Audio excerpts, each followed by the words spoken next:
In its 50th year and after 5 federal election defeats, the Liberal Party of Australia held a leadership ballot.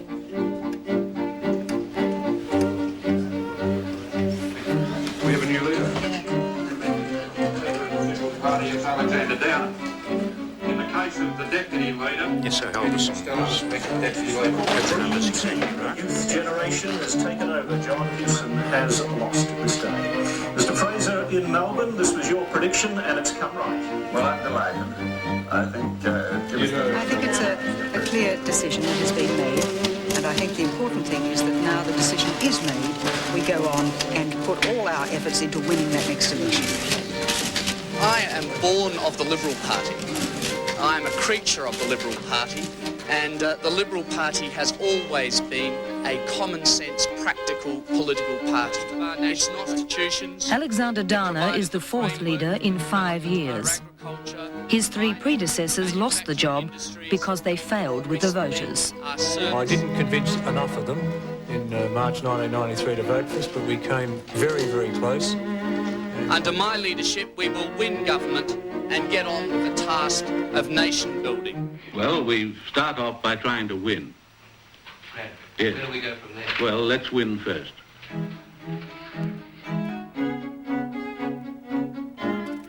For its first 20 years, the party had just one leader. Liberal leaders carry great expectations, for ultimately they're all measured against the victories of that one man. Party founder, Sir Robert Menzies.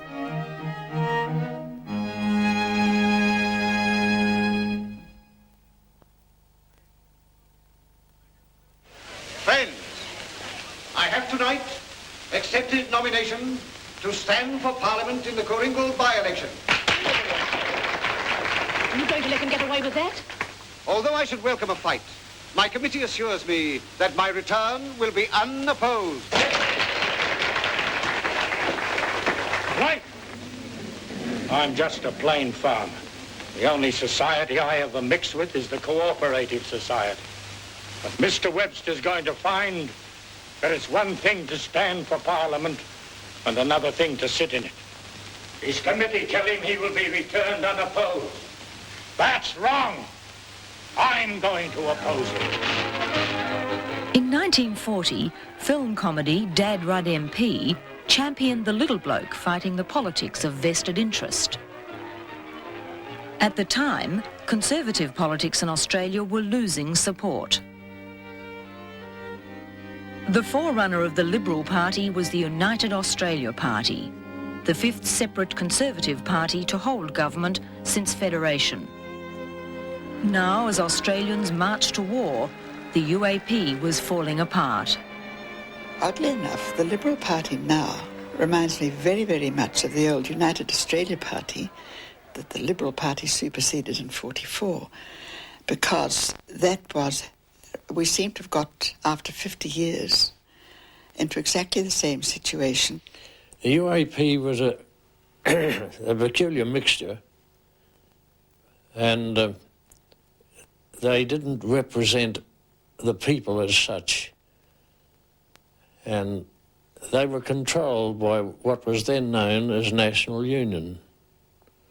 And National Union was a very tight group of businessmen.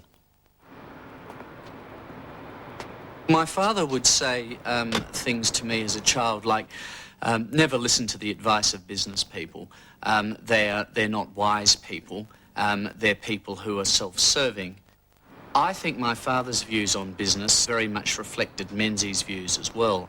He, I think, learnt from the experience of the United Australia Party, which simply grew so close to business that it became really the UAP became the political wing of the business community.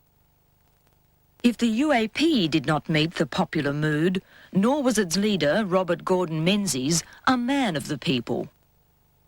He didn't suffer fools gladly then, and I think was liable to be a bit abrupt and cut people off without really giving consideration to their feelings. He had this wonderful wit, but it was a hurtful wit. And he had to learn to use his wit without being hurtful. And it was a very difficult thing for him to do.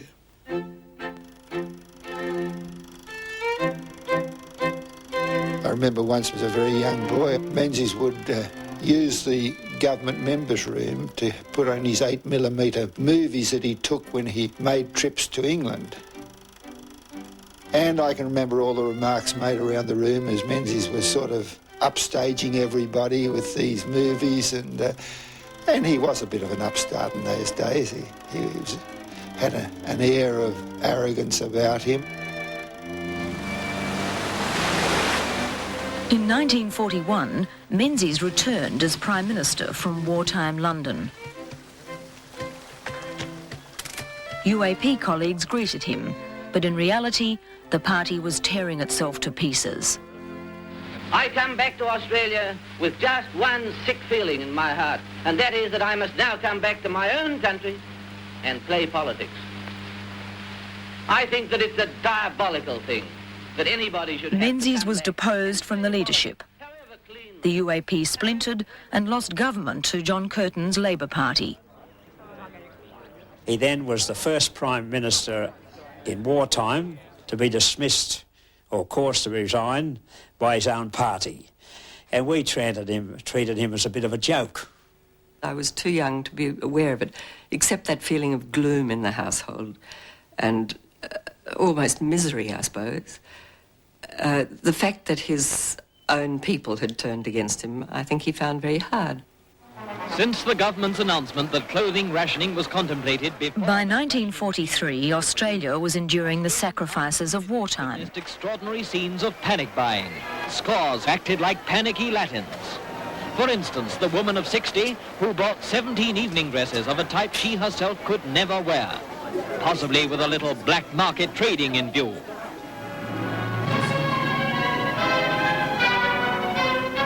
In the 43 election, the UAP provided neither vision nor hope. The Conservatives were trounced by the Curtin Labour government. The old UAP was finished, that was washed up. The election had been lost. The party, very much like it is now, didn't seem to have any nerve of policy. Despairing of the UAP, Menzies had already set about reinventing non-Labour politics. In 1942, he gave a series of radio broadcasts defining his political constituency. The kind of people I myself represent in Parliament, salary earners, shopkeepers, skilled artisans, professional men and women, farmers, and so on. These are, in the political and economic sense, the middle class. They are, for the most part, unorganized and unself-conscious.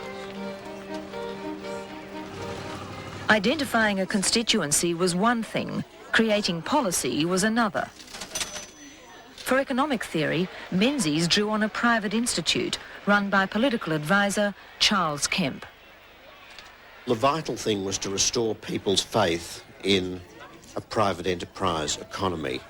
Many in the business community were advocating a return to laissez-faire policies, but these were not credible to most people in the community. The new party had to both, on the one hand, support a private enterprise economy based on individual effort and achievement, but also concede that government had a key role. The first Liberal Unity Conference was in October 1944, when 18 Conservative groups came to Canberra.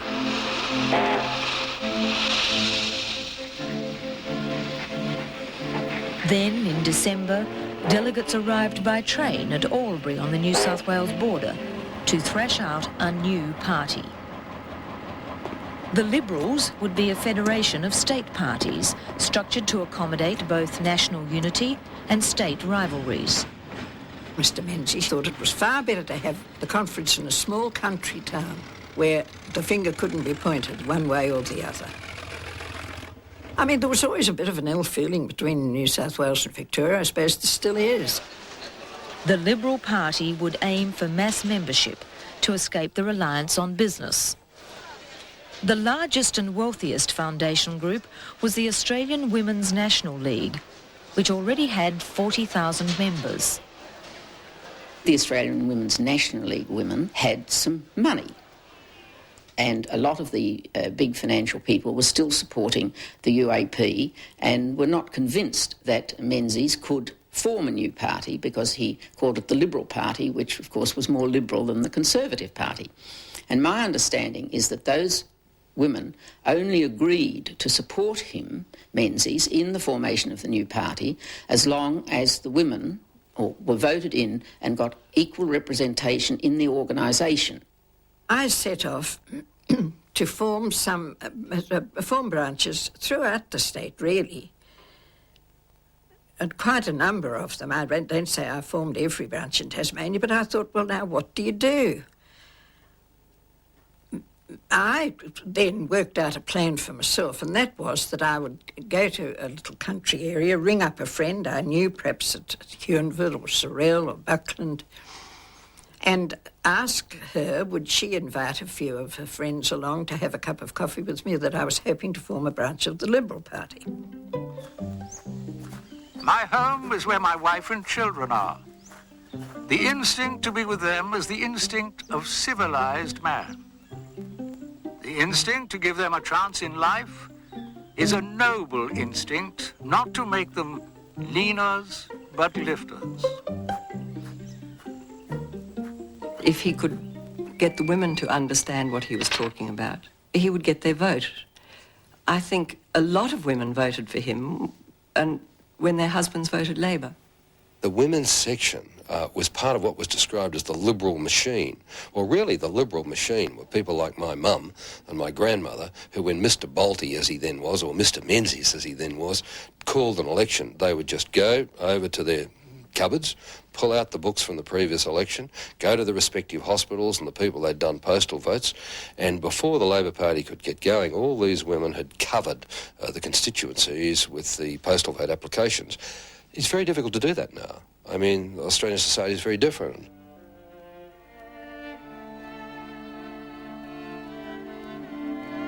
Within 5 years, membership was 155,000, with more women than men. Yet, like their Conservative forebears, the Liberals recruited from Protestant Australia. The group representing the UAP, at that time of which I was a member, a check was made of every individual in that group. And I was found to be the only Catholic in the group. And there was a bitter fight to stop me from becoming finally on the executive of the new Liberal Party. The question of whether it was difficult for Catholics and other outsiders to be in the Liberal Party presumes that there would have been very many who would have wanted to belong to it. I don't think that's right at all. I think that there was a general consensus. I think that the people who were the Liberal Party wouldn't have wanted them, and I think that belonging to a totally different social group, basically working class people of largely before the war and Irish antecedents, they simply wouldn't have wanted to be in the same political organisation. A Catholic was opposed, wherever possible. It was a bitter battle in many cases. Menzies, I must say to his credit, saw that this was not going to lead us anywhere. Sectarianism was alive and well in the 50s. And I think he fought against that always. And he went to great pains to consult and talk to the Jews and the Catholics and everybody he could. And I think he would like to have had a country where there were no divisions of that sort.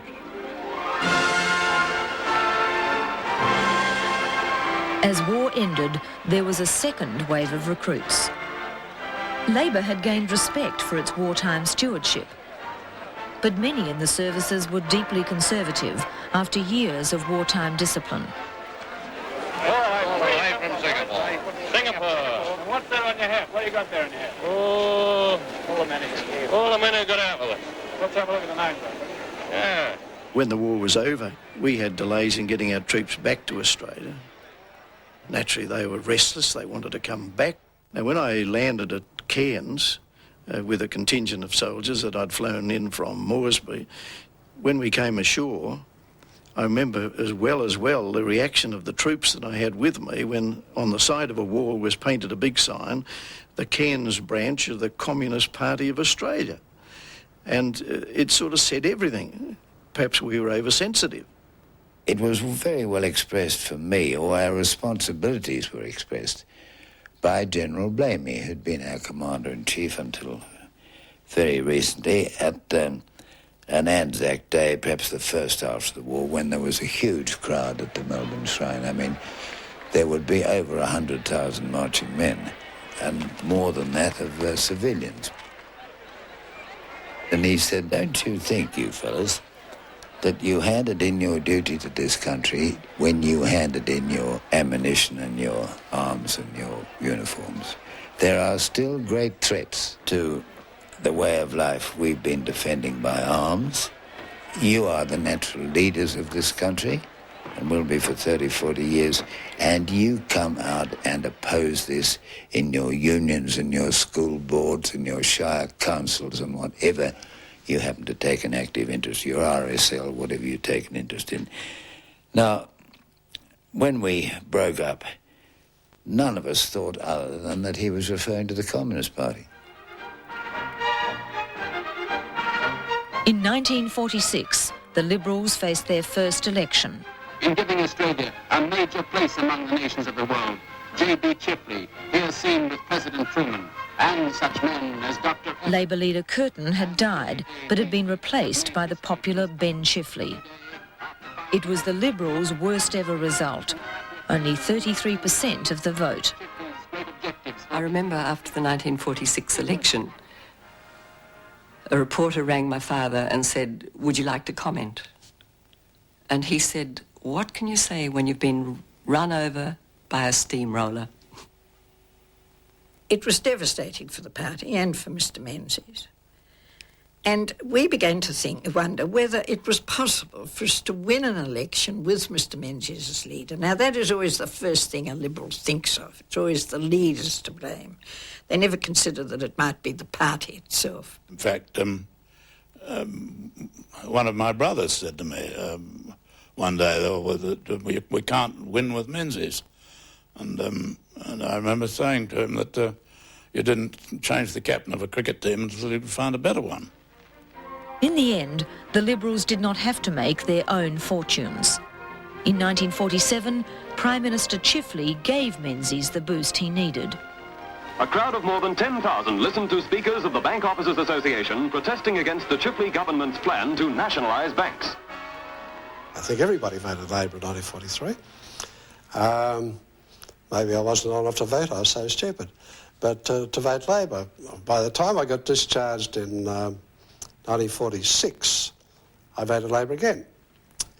Then I went to university, and Chifley decided to nationalise banks. Well, no bugger was going to tell me where I was going to bank. We thought we'd been fighting for the four freedoms. And we had this bunch of socialist lunatics in Canberra who thought they were going to control every bit of our life. So there was a jack-up. Rolling strikes in industry after industry were disrupting production throughout the country as we moved into